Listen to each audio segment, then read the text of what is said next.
Crashes of aircraft on takeoff are absolutely rare. And if you look at the number of aircraft that leave every single day, this is an exceptionally traumatic situation. There can be many causes. It can be a pilot error of the airline itself. It can be the actual aircraft that has a problem. It could be environmental. It could be a situation in terms of winds. It could be ultimately a situation where there might be some visibility issues. So there are many issues that could be at play, and it could be a combination of them, quite honestly. And this is why in these immediate hours, the investigation is vital. We look firstly, naturally, at the runway. What was the course of action of the aircraft? Were there any obstructions on the runway? Were there any environmental conditions? You then look at the aircraft as well in terms of what was the position of the landing gear and the takeoff gear? What was the position of the flaps? Were there any issues in terms of the normal protocols for departure? You then as well look at the air traffic recordings in terms of the flight movement. You look at the recordings that were taking place in the cockpit. You look into all of these elements, and as well, naturally, you look at the scene where the actual incident took place. We know it was a medical hostel. We know that there are people involved. We know it was a community that ultimately was struck.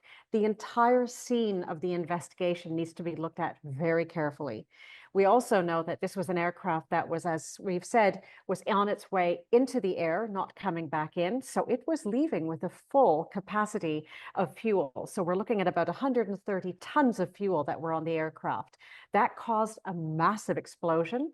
And as a result, the damage on the scene will be intense. That's going to be very difficult to work through. When a plane takes off, there are multiple technical elements taking place at the same time. The aircraft is a finely tuned piece of engineering and art, in my point of view. But when it's taking off, the amount of force that's being put into the air and all of the operations of the aircraft need to be working absolutely perfectly. And ultimately, it's the pilots that are managing that along with air traffic control and working around an environment that is going to be as clean and clear as possible, both in terms of the runway and the environmental conditions. So all of these together are an incredible operating system. And that's why the investigation needs to look at all of these elements individually, but also collectively. Did one impact the other that then caused an incident of this nature? The 787 has never had an incident like this. And so it is very important to understand, again, exactly what happened and why, and what was the role of the aircraft. But this is where the leadership of both the manufacturer and the airline are vital. Our lives need aviation. And that's why when we look at one incident that is happening, if we look at over 100,000 flights a day, I believe, that take off, this is exceptionally unique. It's exceptionally sad.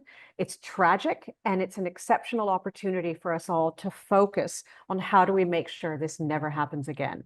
But right now, when we look at it in the entire ecosystem, as much as aviation inspires unbelievable awe, it creates enormous fear, but that fear needs to be put in context. And right now, we need to focus on the facts, focus on the compassion and support of all involved, so we can make sure that in the future, we eliminate a situation like this that stunts our ability to be able to fly with confidence.